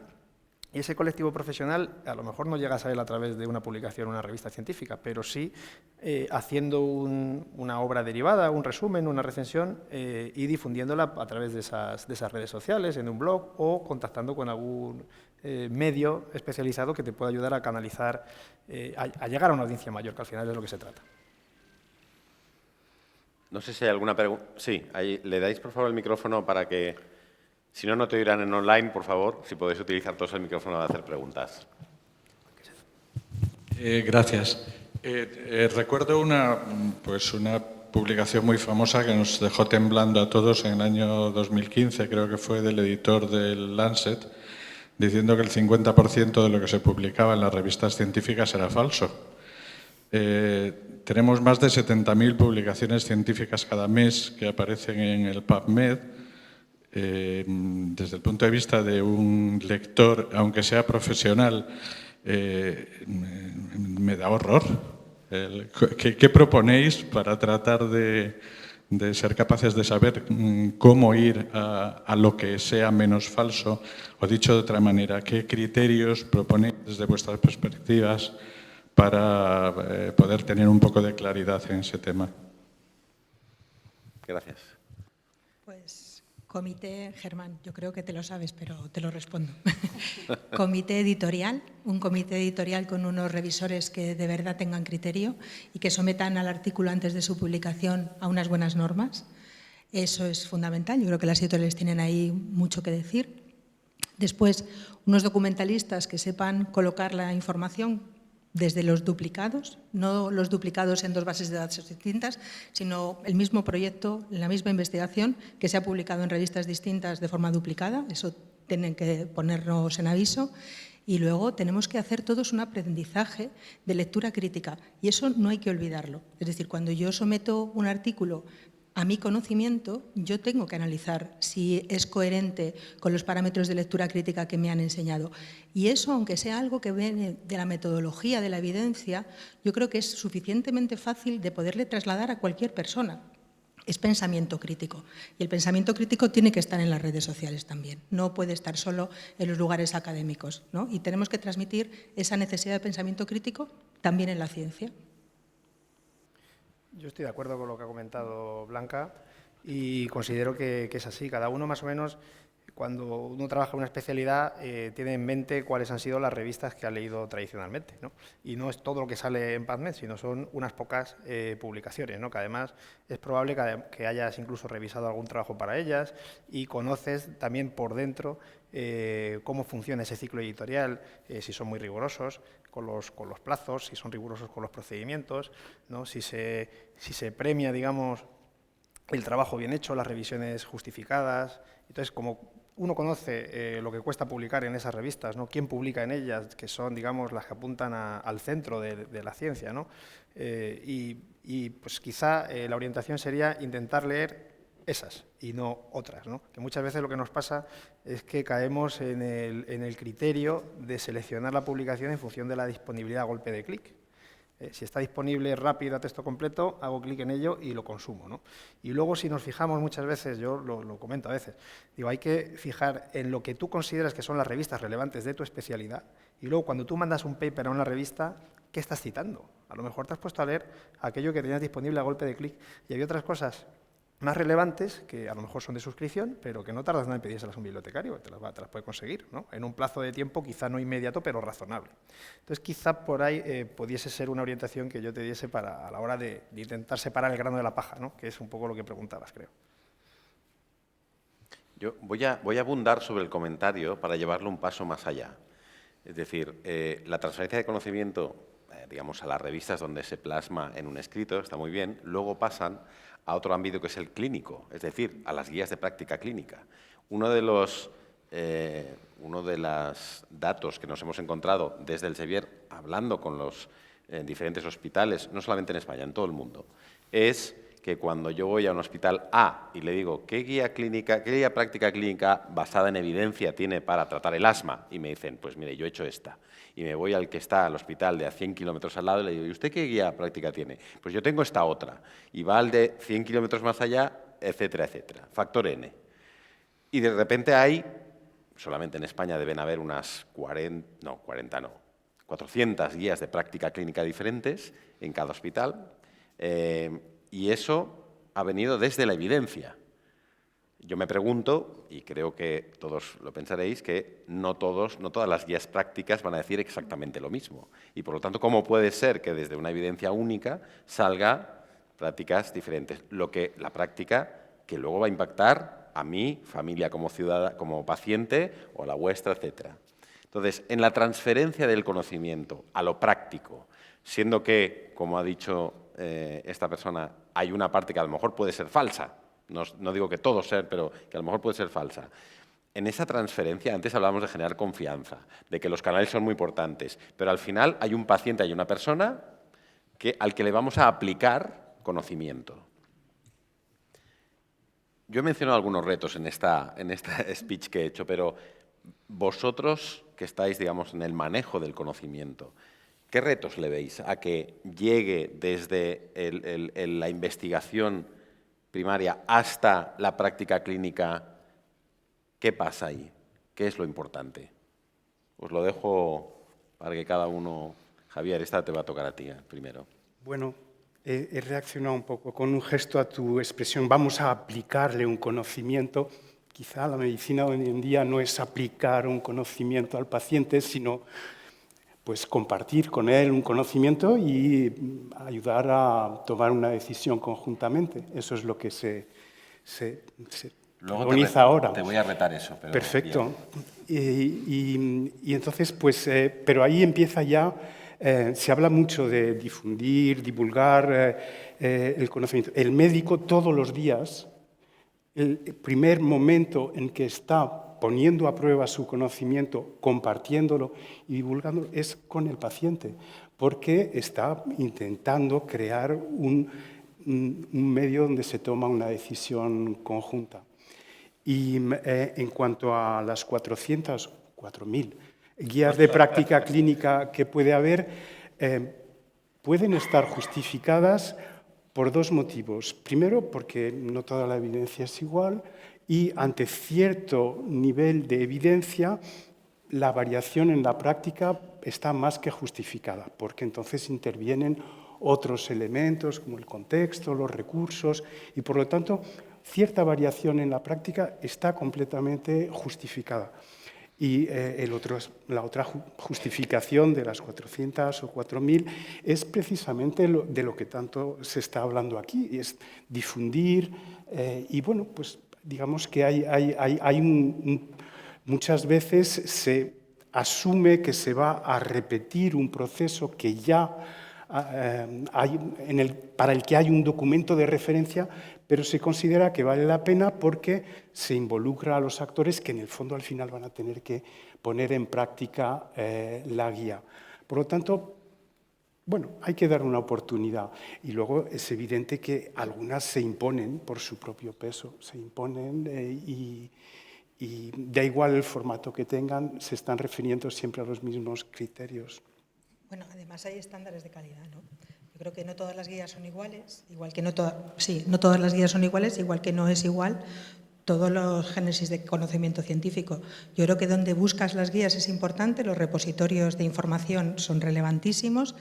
Nosotros desde la red tenemos Guía Salud, que está depositada en el Ministerio de Salud, que cuenta con una agencia de evaluación, que es la Agencia Aragonesa, y nosotros intentamos difundir guías hechas con buena calidad. Y eso es importante. Yo estoy de acuerdo con Javier en que después esas guías hay que adaptarlas, pero deberían ser adaptaciones de guías de práctica clínica. La guía de práctica clínica es un documento científico de elaboración muy compleja, muy difícil, donde hay que resumir muy bien, sintetizar muy bien la evidencia científica y después dar recomendaciones, que no es nada fácil. Es verdad que tenemos programas como Grade Pro que nos ayudan a hacer el Summary of Evidence, es decir, los resúmenes de la evidencia más importante, y luego algunas herramientas como el IETD que también nos pueden ayudar, pero yo creo que lo que deberíamos de instar a las instituciones es que adapten guías realizadas con buena calidad como documentos científicos individuales. Y son muy complejos, muy difíciles de evaluar, y yo creo que es un trabajo para las instituciones que no deberían de realizar de forma individual.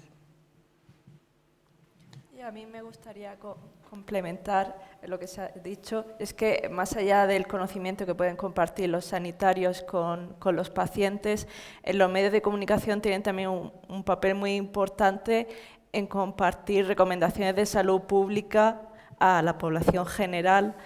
Y ahí yo creo que es clave que todo aquello que se comparta sea conocimiento muy bien asentado, lo cual, por ejemplo, en la pandemia pues ha sido pues bastante problemático porque muchas evidencias pues no eran muy fiables, muchas recomendaciones tenían que ir cambiando, y eso a su vez llevaba a explicar también cómo se genera la evidencia científica y explicar por qué cuando se dijo A en un momento, después se dijo B. Eso es otra cosa que yo he visto que la gente agradecía, explicar de forma transparente pues ese proceso científico, y que no es porque un día les dé por decir una cosa y otra, sino que se vea al propio proceso de generación de evidencia científica que va siendo cada vez más sólida y que se va autocorrigiendo. Yo creo que esto es un factor clave, sobre todo en temas de salud pública, que no es nada extraño que con el tiempo pues, se vaya evolucionando en el conocimiento científico y se digan mensajes pues, que a lo mejor hace 20 o 30 años no eran así. Alexis, a nivel de una persona que tiene que proveer de las fuentes, como he dicho ahora, hay tantas, incluso había otro estudio que salió hace unos años sobre que la información clínica se duplicaba cada 73 días, ahora en el año, hace 2 años, en el año 2020, ¿no? Hace 3. Claro, teniendo en cuenta todo esto que hemos dicho, la enorme profusión de generación de información, además la utilización y la generación de todavía más información que luego le llegará al paciente o al médico, ¿cómo os afecta eso? Digamos, vosotros que tenéis que manejar incluso más fuentes de información. Sí. Los documentalistas, al final, bueno, cuando depende del perfil del investigador, del usuario que recibimos, pero es cierto que algo que se desaconseja siempre a la hora de hacer una búsqueda de información es limitarte únicamente a una base de datos, ¿no? O sea, tendrías que hacer un contraste de fuentes o una amplificación, ¿no? O sea, puedes buscar, lógicamente, como han dicho, en Medline, PubMed o en bases de datos especializadas, ¿no? CINAHL, otras, ¿no? Y lógicamente, cada proceso, cada base de datos requiere una adaptación, ¿no? Igual que requiere una adaptación la interacción con ese investigador, ¿no? Y no solo a la hora, como hay tanto volumen de información, quizá una de las labores que debemos hacer los documentalistas es, aparte de adaptar la ecuación de búsqueda o esa búsqueda a cada recurso de información, también quizá en algunos casos, porque hay personas que vienen ya con las ideas muy claras, ayudarle a perfilar esa pirámide de evidencia, ese nivel de evidencia que él precisa, ¿no? Pues no va a ser igual que esté buscando estudios de casos o de cortes, que le interese más algún tipo de estudio con una metodología o que el enfoque esté en unos pacientes determinados, una franja de edad, varones, mujeres. Entonces, todo ese tipo de cuestiones, esa calificación, si queremos, esos filtros, es algo que podemos hacer para intentar, digamos, lo mismo que comentábamos, ¿no? De llegar a ese nivel de trabajo, de artículos, que van a ser manejables, procesables por una persona, sin que muera en el intento, ¿no? De recuperar una cantidad absurda, ¿no? De resultados, y que al mismo tiempo pues, le va a permitir focalizar sus esfuerzos en interpretar aquel conocimiento que está allí puesto negro sobre blanco, ¿no? Por decirlo así. Y ampliando un poco sobre esto, y os lo preguntaré a todos, pero empezando por esto que decías, ¿hasta qué punto tenéis la necesidad o creéis que deberíais educar a la persona que va a consumir esa información desde vuestros servicios, desde la institución o desde las agencias? Hay que educarlos porque hemos dicho pensamiento crítico, que es fundamental y que parece que falta un poquito más. Pero también educar sobre cómo consumir la información, cómo ser crítico, cómo no comprar todo lo que a uno le están vendiendo. ¿Tenéis algún papel en eso? Educar. Sí, depende también del perfil. Es verdad que cada vez estamos más involucrados en la parte bueno, que se llama de la formación en competencias informacionales, que decimos nosotros, que es un término un poco así rocambolesco. No quiero decir alfabetización informacional porque, a ver, intentar decirle a un doctor, ¿no?, que va a ser alfabetizado informacionalmente es como un poco, digamos, irrisorio, ¿no? Se puede reír de ti, lógicamente, ¿no? Es una cuestión un poco así.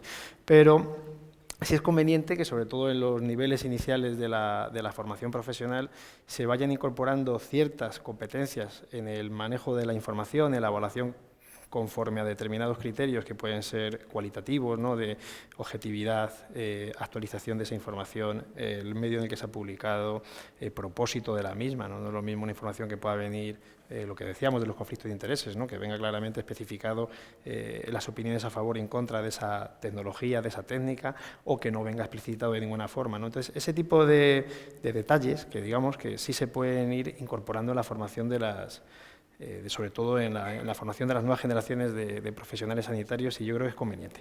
Y en eso los bibliotecarios sí tenemos un papel, porque cada vez se hacen más cursos en las titulaciones, se van integrando esas competencias informacionales, que no es más que saber detectar tus necesidades informativas, saber expresarlas, concretándolas con palabras clave, con descriptores de un tesauro, plasmarlas por papel, saber dónde tienes que buscarlas o a quién tienes que pedir que te realice esa búsqueda para que sea eficiente, y luego, lógicamente, saber evaluar esa información y utilizarla de manera ética y legal en la generación de tu propio conocimiento, que va a aportar valor a la práctica profesional y al conjunto de la sociedad, por supuesto. Esther, ¿tú en los canales educas? O sea, ¿tú lo haces? Yo creo que hay que aprovechar cada noticia que capta el interés del público para educar. Creo que no hacerlo es una oportunidad perdida, porque normalmente son noticias o avances novedosos los que pues capta más la atención, entonces es la excusa perfecta pues para educar, para explicar sobre enfermedades, sobre tratamientos, sobre medidas preventivas. Y yo creo que eso, que se tiene que utilizar cualquier excusa para educar, y como han comentado muy bien Blanca, el pensamiento crítico es fundamental, sobre todo para discriminar mensajes falsos que están por doquier, sobre todo en Internet, y es imposible poder combatir todos ellos, pero si por lo menos plantamos la semillita del pensamiento crítico en buena parte de la audiencia, porque yo creo que en toda es demasiado optimista, pero hay que intentarlo, que si plantamos esa semillita hacemos mucho más por frenar la desinformación que ir directamente a cada noticia falsa para intentar combatirla. Yo estoy de acuerdo con lo que dice Esther, pero además, desde mi punto de vista, desde el papel que cumplo aquí en esta jornada, yo creo que lo que estamos haciendo fundamentalmente a veces no es que la palabra educar, pero es asesorar en competencias comunicativas a los profesionales, a los médicos, porque el mensaje igual está bien, es claro, es evidente, está contrastado, pero también hay que saber emitirlo y difundirlo de una manera adecuada, y eso no siempre se cumple. Entonces, en nuestro papel, desde el Departamento de Comunicación, siempre solemos asesorar en este sentido. Yo creo que complementa muy bien lo que ha dicho Esther, que estoy totalmente de acuerdo. En vuestro caso, educar. Pues sí, la formación, desde luego, en la misma línea. Yo creo que cuanto antes mejor. Por ejemplo, en Holanda hace ya muchos años que están integrados los cursos de metodología, lectura crítica en el pregrado. Y es una verdadera maravilla ir a los congresos médicos holandeses, porque te encuentras presentando pues, a investigadores senior y a alumnos de medicina que han trabajado conjuntamente o por separado en artículos, y lo hacen todos igual de bien. Es decir, que con una formación adecuada se puede rápidamente rendir y compartir. Pero yo sería más pragmático, por lo menos en cuanto a los investigadores. Formar, educar, porque hay que crear, digamos, candidatos, vocaciones. En los hospitales, en atención primaria, cada vez menos médicos tienen una actividad de investigación mantenida, de calidad, ambiciosa. Parece ser que las circunstancias no se prestan mucho, quizá hay otro cambio de mentalidad, pero yo diría formación, entre otras cosas, para generar futuros candidatos, y que haya también investigación directamente desde el mundo de la medicina. Si no, se hará desde otros ámbitos. Yo es que soy médico de familia, yo me quedo callada ante esto. Las vocaciones investigadoras en atención primaria nunca han faltado. Lo que faltan son medios, recursos, que sea prestigiado ese papel dentro de la profesión. Es otras cosas de las que hoy nos competen. Con la que nos compete hoy, fundamentalmente, yo creo que educar desde evaluación de tecnologías sanitarias es una labor que si no hemos hecho suficientemente, pues es porque lo estamos haciendo mal. Pero enseñar en el método a todos, a pregrados, a grados, y después yo creo que es muy importante la labor educativa de decirle a la población que las fuentes, que el trabajo que se desarrolla desde la investigación, desde la evaluación y desde la difusión sensata y desde la editorial, es una labor que tiene que ser recompensada. Es decir, que la gente también elige, y elige seguir a una influencer 5 minutos en TikTok o dedicarse 10 minutos a una información más veraz. Y eso en la pandemia lo hemos visto, ¿no? Mucha gente se ha convertido en comunicador sin tener ninguna formación y ha sido un desastre. Tocando el tema, ya que vas al ciudadano final, a la gente que escucha y que compra la información o que la de esto. La semana pasada fue el Congreso Nacional de Hospitales en las Canarias. En una de las ponencias hubo un debate sobre lo que decías, Javier, si los pacientes o las personas queremos saber, decidir o no saber y que decidan por nosotros. Entonces, el debate fue muy acalorado entre dos personas muy conocidas del mundo clínico y fue un 50%, porque al final se votó y entre el público, que éramos en la sala, no sé, 80 personas, salió 49-51, en que deben sí los ciudadanos tener también una cierta educación y pensamiento crítico para con su salud.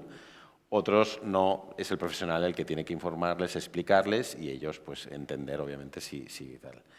En hablar con los ciudadanos y con el público en general, que digamos, Esther, tú estás más acostumbrada, pero porque los demás trabajamos más para el profesional,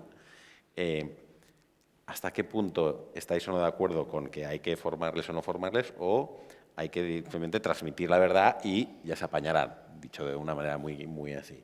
¿Cómo lo veríais? Ahora hablamos ya del usuario final, del paciente, ¿no? O del ciudadano, no del profesional. ¿Cómo tiene que llegarle la información? Eso es un debate muy recurrente en el periodismo, si aparte de informar hay que formar. Yo soy partidaria de que sí, que puede a lo mejor que no sea una obligación propia de la profesión, pero sí que me parece muy recomendable, sobre todo en el terreno de la salud, que se supone que tienes que dar las herramientas a las personas para que sepan pues, qué puede beneficiar a su salud y qué puede perjudicarlo. A mí me parece un deber ético que si explicas una determinada información, por lo menos pues, señalar una serie de indicaciones básicas de salud. Hasta dónde llegar, pues ahí ya es muy discutible, porque es decir, el problema de una audiencia general es que tienes pues, niveles de conocimiento muy diferentes, entonces tienes que saber marcar más o menos el límite de hasta qué punto quieres profundizar. Pero yo creo que por lo menos algo básico me parece imprescindible si realmente queremos pues, tener pacientes informados que sepan básicamente manejar su salud en un nivel básico, por lo menos. Yo creo que eso también redunda en beneficio al sistema sanitario, porque cuando menos autónomos son los pacientes, más se va a sobrecargar el sistema sanitario. Entonces, yo creo que debería haber una alfabetización sanitaria mínima. Es prevención. Yo creo que eso entronca precisamente con el autocuidado del paciente y con la prevención. O sea, no podemos hacer campañas de difusión informando sobre cómo cuidarte para prevenir un determinado tipo de tumor o la diabetes o tal y no informar adecuadamente al paciente. O sea, que yo creo que hay que hacerlo. Javier, ¿tú qué estabas? Sí, se me ocurren varias líneas. Una de ellas es, como os decía antes, en la toma de decisión conjunta y para no tener debates acalorados, 51-49 el Reino Unido salió de la Unión Europea con ese resultado, o sea que puede haber decisiones trascendentes. Entonces, vayamos a algo muy concreto. En el mundo, por ejemplo, de la rehabilitación, el fijar los objetivos del tratamiento conjuntamente con el médico, con con el profesional de la rehabilitación es absolutamente clave, primero para decidir qué se hace y luego para que haya un cumplimiento y unos resultados. Y eso es algo que está ya completamente establecido. Estoy hablando de algo muy concreto, pero supongo que hay muchos otros ejemplos que se podrían dar. Por lo tanto, ya forma parte de la práctica clínica. Y si me permite, te diré que, por ejemplo, desde el punto de vista del investigador, ya os digo que los pacientes cada vez están más involucrados en el proceso de investigación en todas las fases. Uno de los problemas que hay es que muchas veces no se sabe muy bien, no saben ellos qué tienen que hacer, qué se espera de ellos, pero cada vez está más claro. Y te diré como tercer punto que esto es casi una discusión antigua, perdona Carlos, pero muy pronto en los nuevos modelos de provisión de asistencia sanitaria es que los pacientes estarán en el círculo de la decisión. ¿Qué tipo de asistencia se va a dar? Hay modelos basados en valor, todavía son proyectos piloto, pero que ya incluyen esas especies de comité donde se decide cómo hay que sopesar el beneficio en salud con los recursos que se invierten. En ese comité ya participan profesionalmente pacientes y, por lo tanto, hasta cierto punto, quizá, ojalá, vayamos en esa dirección. Y claro que habrá que formar, pero digamos, formar para ser decisor ejecutivo. Bueno, nosotros desde la Red de Evaluación de Tecnologías Sanitarias tenemos la experiencia de la participación de pacientes en la toma de decisiones, tenemos un grupo de interés y además un manual metodológico de elaboración de eso y hacemos otros productos basados en la evidencia que muchos son para decisiones compartidas. Nuestra experiencia es que los pacientes quieren estar y que entrar dentro de este lugar de toma de decisiones es la mejor forma de educar a la ciudadanía, que desde luego quiere estar informada, quiere ser autónoma, quiere ser decisora y yo creo que nosotros tenemos la responsabilidad de incluirles en nuestros debates, incluirles en nuestros productos para que ellos conozcan cuál es la génesis del conocimiento científico y puedan aportarnos mucho valor y mucho conocimiento que a veces se nos escapa. Es curioso que menciones eso porque se hizo, no por polemizar ahora, pero luego en el café sí, se dijo exactamente lo contrario en el Congreso. Aportaron una investigación en la que el paciente decía, yo no quiero que me involucren, lo que quiero es que el médico tome la mejor decisión por mí y no quiero estar involucrado, salvo en determinadas patologías donde, por el tipo mismo, sí que había una involucración, toma conjunta de decisiones, etcétera. Pero voy a rescatar ese estudio para que lo hablemos luego. Hago una pausa, creo que hay dos preguntas más y si alguno quiere más hacer algún comentario, reflexión o pregunta, encantados. Vivi, ¿tienes el micrófono? O... ¿Sí? Tenemos muchas preguntas. Recordar también que estamos llegando a las 2 para que tengas un poco de control del tiempo. Falta media hora. Sí, muy bien. Vale. Más o menos. Ahora son las 2, entonces sí. Bueno, por ejemplo, nos hablan de qué papel juegan las universidades en el tercer mundo en la creación y divulgación de la información, porque piensa que en todo este debate también hay un factor o un reto que es la desigualdad. No sé si entiendo muy bien, o sea, es bueno, muy amplia esa pregunta. Sí. El papel de las universidades en la transferencia y calidad de la información científica. Sí, en la divulgación de la información en el tercer mundo. O sea, no sé si alguien pudiera contestar.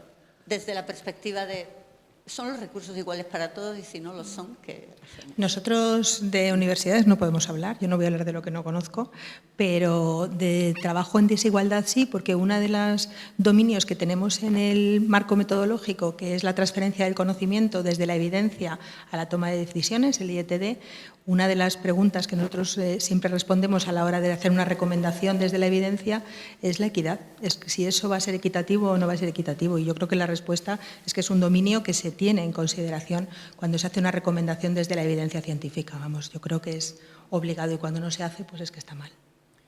Sí, y en cuanto al acceso de la información científica, pues se van dando pasos, se va avanzando en unos porcentajes más elevados de acceso abierto a los resultados de la investigación científica, sobre todo aquella que ha sido financiada con fondos públicos, Y en ese sentido, pues los mandatos de la Unión Europea son claros, ¿no? Que toda la investigación que se financia con fondos públicos debe ser pública en abierto. Recientemente se han firmado en España, por ejemplo, acuerdos transformativos con el Sevier, entre otras editoriales científicas.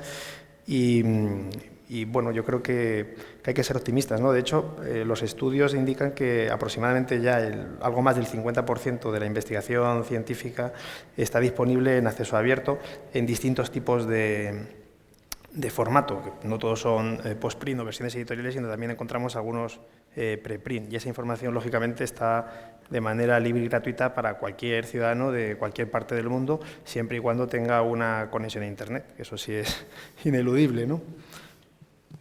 Javier.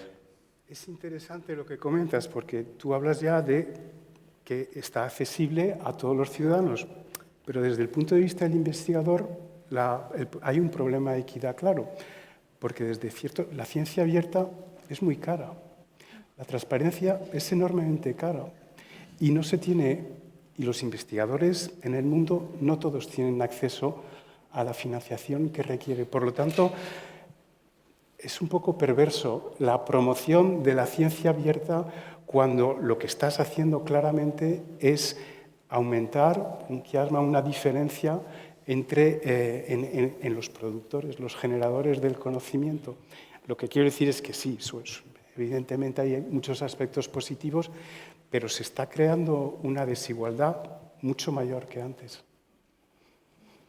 Porque los investigadores de los países con menos recursos, universidades con menos recursos, tienen menos acceso a publicar en abierto o a publicar a secas. Sí, ¿O hay alguna solución a eso? A mí es que me han hecho la pregunta investigadores de sitios con menos recursos y realmente yo no he sabido contestar cómo. Bueno, la verdad es que eso se adapta en general a cada petición. Es cierto que la disponibilidad del resultado final, y luego tú me preguntas por la publicación. Ahí entonces tienes distintas vías. Tienes revistas que son híbridas, que puedes publicar en modo suscripción. Tienes las revistas Diamante, que son aquellas que no cuestan ni a lectores ni a editores, que claro, no son tantas ni todas son tan prestigiosas. Tienes directorios de revistas de acceso abierto tipo DOAG a los que puedes recurrir también para publicar en ellas. Y luego también las propias editoriales sí abren vías de financiación gratuitas, vías de financiación gratuita de esas APCs cuando provienen de países que están en vías de desarrollo. Pero claro, no es algo generalizado a todas las editoriales científicas ni a todos los países. Luego habrá que ir caso por caso, ¿no? Y si la petición viene de una universidad privada o de una pública, de un centro de investigación, etcétera, ¿no? Pero eso no te puedo ir al detalle, posiblemente desde el mundo editorial te puedan ampliar más, pero eso existe, o sea, como tal. Es cierto que, claro, que cuando los precios se encarecen, la inflación, pues lógicamente los que están en situaciones más desfavorecidas, pues se les complica mucho el poder acceder a publicar en determinados medios y que su voz sea oída, ¿no? Y eso es así, sí. Coincido plenamente.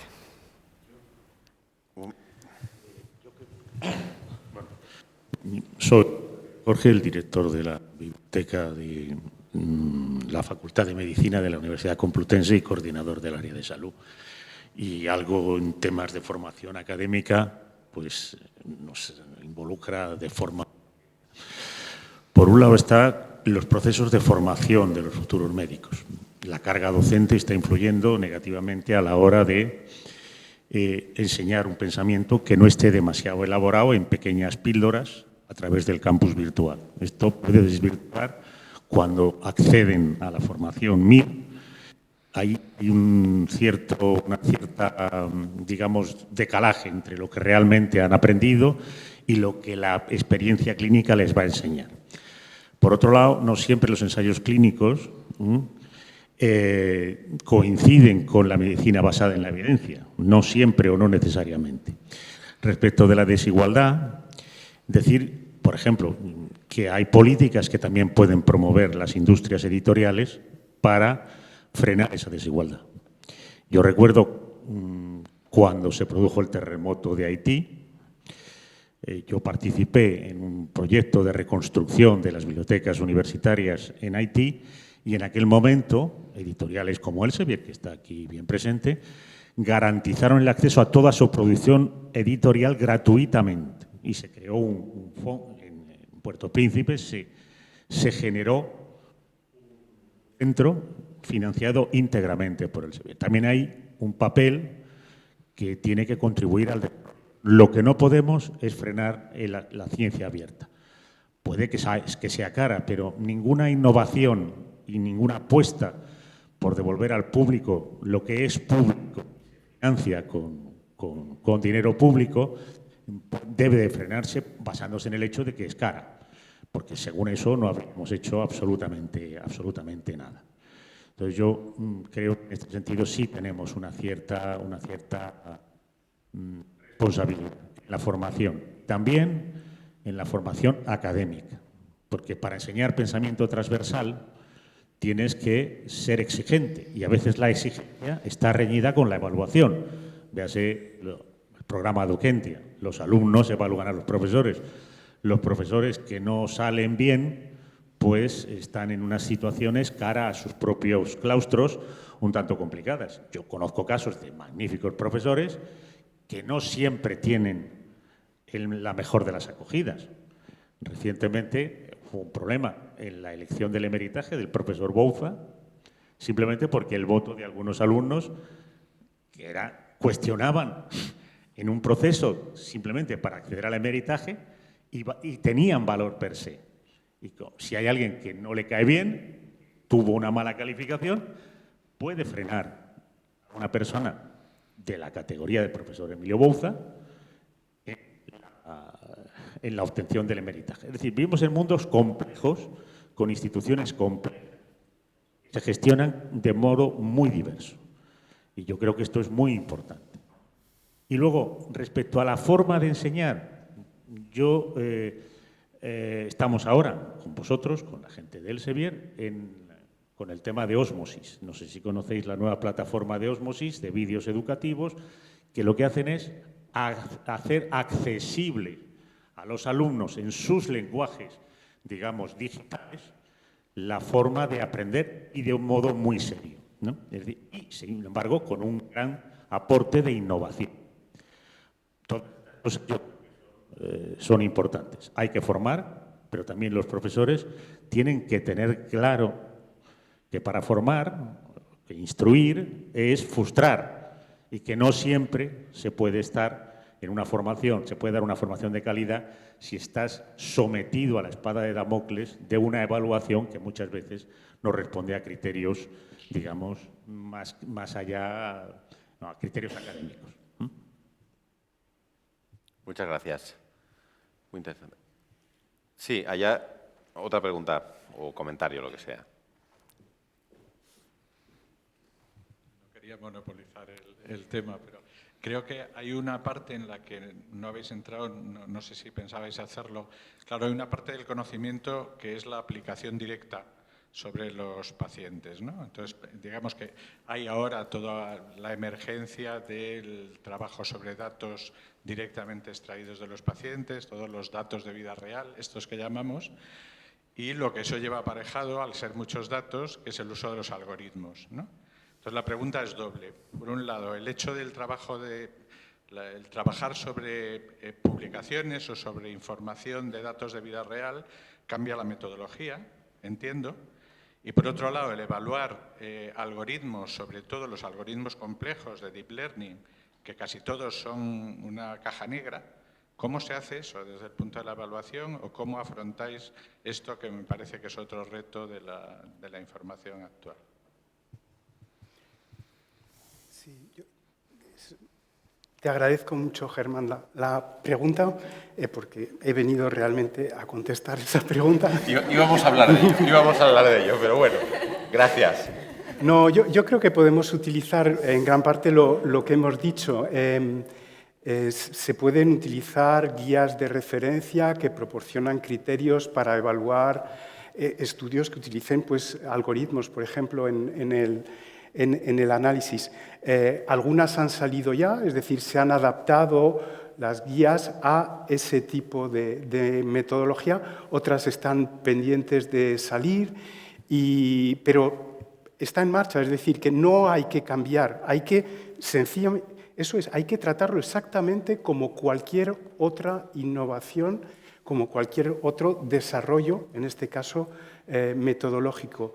Y yo considero que dentro de lo que cabe se ha reconducido bastante rápidamente la situación. ¿Caja negra? No tanto. A ver, no tanto. Las guías recomiendan claramente hacer explícitos muchos de los criterios, entre otras cosas, intentar que sean reproducibles y tal. Es cierto que en sí, esa metodología en sí tiene una caja negra que no se puede llegar a abrir, pero digamos que yo considero que se ha reaccionado muy deprisa y se habla de los sesgos en los algoritmos, se habla de la falta de transparencia, de los problemas de reproducibilidad y sobre todo de lo que se habla es de que se utiliza mucho más de lo que se debía utilizar, porque no hay sustrato para tanto. Y aprovecho que has mencionado los datos de la vida real para decir que será muy importante, ya es muy importante porque realmente cambia todo, porque la idea es que hasta ahora solo se trabajaba con datos generados para investigar. Y ahora se va a poder empezar a trabajar, y se empieza a trabajar y hacer investigación con datos que ya existían, que ya estaban ahí. Me diréis, ¿los estudios observacionales ya utilizaban los datos? No. Había una estructuración, se recuperaban, se editaban. Ahora se trata realmente de captar los datos que están en las historias clínicas, que están en las bases de datos de genómica, de laboratorio, en los hospitales, en atención primaria, y se está trabajando en eso, además de todos los apps vestibles y otras. Pero centrémonos, y hay ya una metodología que es adaptar los instrumentos y las metodologías en epidemiología que ya están disponibles. Es fascinante lo rápido que va y lo sofisticadísimo que se están realizando trabajos muy sofisticados, control de riesgos, de sesgos. Va muy deprisa y está muy bien.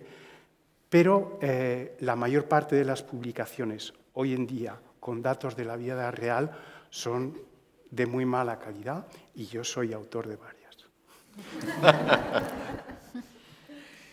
Bueno, desde las agencias evaluadoras estamos trabajando para poder hacer lectura crítica de esa nueva forma de investigar, ¿no? NICE ha sacado un framework hace unos meses en el que ya dice cuáles son las directrices de lectura crítica que tenemos que empezar a trabajar.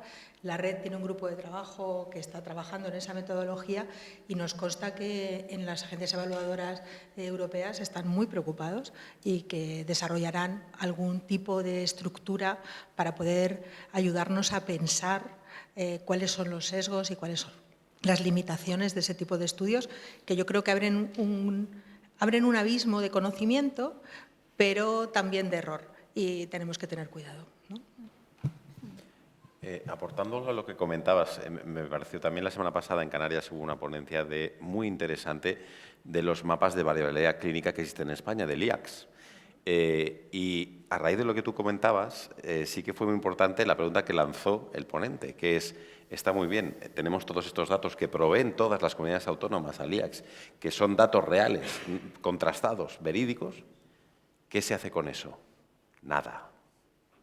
Es decir, habiendo una variabilidad, no la variabilidad buena, la que se puede manejar y que debe existir, sino la variabilidad que evita los errores, no se está haciendo nada, teniendo una evidencia, teniendo un mapa que uno puede ir hospital por hospital, región por región, etcétera, a medir perfectamente lo que está pasando con una patología específica, pero no se estaba haciendo nada.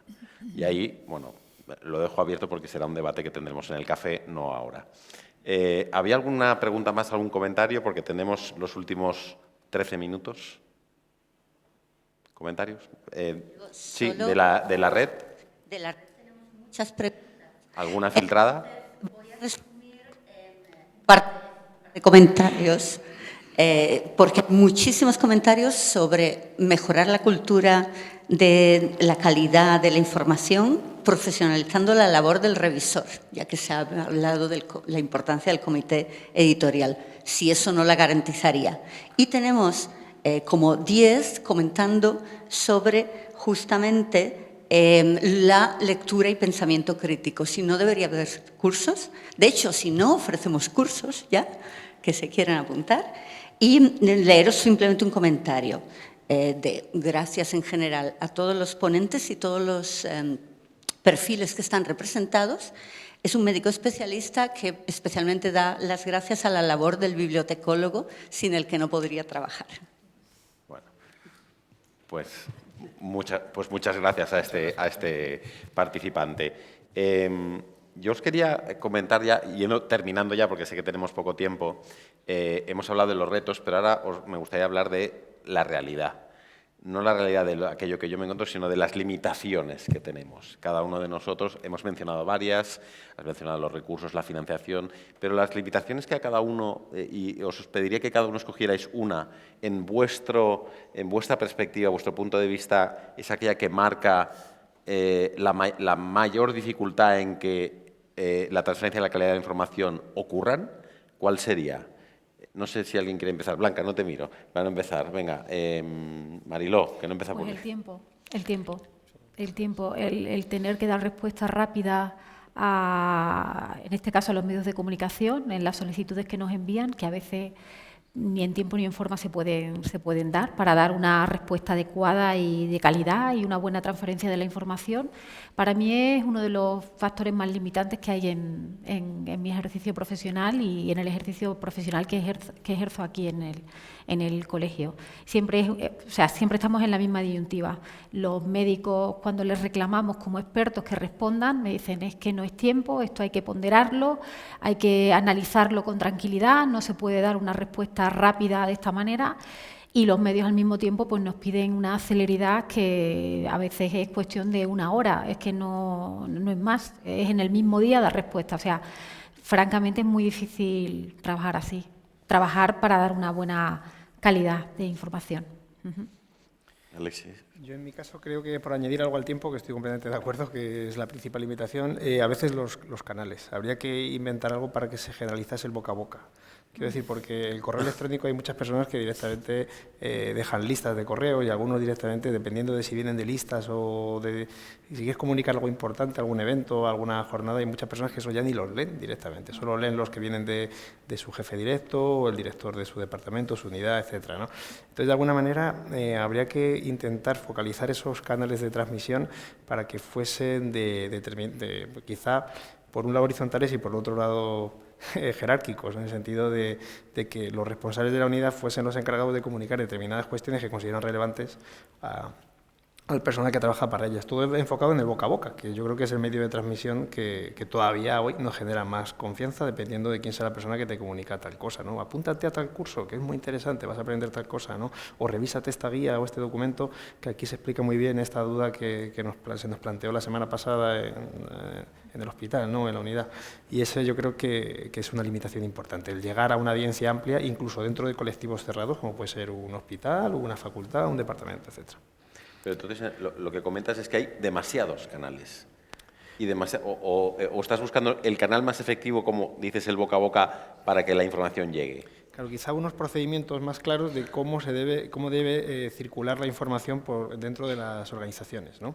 Porque generalmente se hacen listas de distribución o lo que sea, ¿no? Que ahí se manda esa información y todo el mundo se da por hecho que se ha enterado, ¿no? Pero eso luego no es así, ¿no? Hay personas que lo que digo, que el correo electrónico, pues algunos hacen caso, otros no, ¿no? Entonces habría que determinados correos electrónicos que se consideran relevantes, importantes o que jerárquicamente deben ser conocidos por parte de todas las unidades, pues deberían tener un protocolo de comunicación adicional, digamos, ¿no? Que llegue a determinadas personas con nombre y apellidos y que esas personas sean responsables de comunicárselo a su círculo de atención. Eso es una idea que se me acaba de ocurrir ahora, ¿no? Pero habría que a lo mejor articular otras mejores. Yo te compro esa idea, en cuanto la tengas, pásala, porque yo creo que mis compañeros que están aquí conmigo estarían de acuerdo conmigo que la limitación que tenemos desde la red de evaluación de las sanitarias es que no nos conocen. No se nos conoce. Y entonces yo, gracias. O sea, en vuestro caso sería, no hay canales de comunicación. Claro, necesitamos un canal de comunicación. Y tú tienes demasiados boca a boca. canales de comunicación y hay que ver cuál es el mejor. Habría que mejorarlos, exactamente, pero sería eso, sería intentar mejorar el procedimiento para que la información llegue a todos los consumidores potenciales e potenciales interesados, ¿no? Y luego lo que comenta Blanca, que le cedo la palabra, es eso, que también hay un problema, que hay cosas interesantes y relevantes y que no se conocen, no se consumen, pues precisamente porque no han llegado, ¿no? O sea, la transferencia de la información es el problema, es uno de los problemas, digamos. Yo creo que si tenemos que elegir una limitación es el desconocimiento que la población incluso profesional, tiene de los informes de evaluación que desde redes hacemos. Y te puedo preguntar por qué crees que existe ese vacío. Yo creo que hay varios motivos que daría para otro debate. Primero, porque tenemos Lánzanos dos. Tenemos que involucrar más a los profesionales sanitarios y a la tenemos que involucrar más a los profesionales sanitarios y a la población en nuestra elaboración, que es una forma fantástica de difundirse, y luego tenemos que ser más transparentes en nuestros medios de enseñarnos, ¿no? Nosotros no estamos indexados, no aparecemos en las revistas indexadas, no aparecemos en PubMed, nuestras páginas web están un poco antiguas y tenemos poca comunicación, ¿no? Nos hemos dedicado mucho a esa parte de la investigación que se dedica al método y a estar encerraditos en nuestro laboratorio, y hemos descuidado quizá un poco la parte de enseñarla. Esa es nuestra limitación. Javier, tú la última. Decías, sí, problemas para generar calidad en la información para el investigador. Yo diría principalmente identificar el para qué, darle sentido a para qué se genera información. Y yo creo que eso es lo que hay que fomentar, porque digamos que hay mucha información científica que depende qué objetivo tiene. Desde luego, si es generar conocimiento para mejorar la salud de los pacientes y de la población, en efecto, hay que tener criterios de evaluación, de rigor y tal. Y yo creo que eso es lo que hay que fomentar desde luego desde las instituciones sanitarias, desde las instituciones académicas y quizá también desde la industria. Ahora bien, si resulta que la información científica tiene otros propósitos, pues ahí no entro. Por lo tanto, ¿cuál es la dificultad? Reforzar el sentido del trabajo, de generar evidencia, de investigar y publicar. ¿Quién decidiría para qué? Yo creo que sí, es una pregunta pertinente y como siempre pues hay un nivel individual y un nivel social, colectivo. Entonces, a nivel individual cada uno tiene que tener su agenda y todos sabemos que hay distintas, diferentes y que algunas no se pueden soslayar. Quiero decir que hay que jugar a varios frentes. Me refería quizá más al nivel colectivo y social, o sea, qué tipo de valores se quiere fomentar. Pues todas estas entidades que he mencionado tienen un papel. El Colegio de Médicos tiene un papel, el SEBIER tiene un papel, nuestras distintas organizaciones fomentan valores y si no lo hacen por omisión están quizá fomentando otros. Por lo tanto, yo diría que ese es uno de los problemas. Pues desde el periodismo y la divulgación yo creo que la principal limitación que tenemos es la atención y el tiempo limitado de nuestra audiencia. En un medio general en el que se tiende a lanzar mensajes muchas veces muy sencillos, impactantes, y tenemos que competir con eso, con información más o menos neutral y rigurosa, y saber pues hasta qué punto podemos profundizar para llegar a una evidencia suficiente y dando los detalles más importantes. Yo creo que eso, unido también a la urgencia propia del periodismo, son los tres principales caballos de batalla en cuanto a comunicar a la audiencia general. De acuerdo. No sé si quedan 4 minutos. ¿Hay alguna sugerencia, pregunta, comentario de la red o de los presentes? ¿No?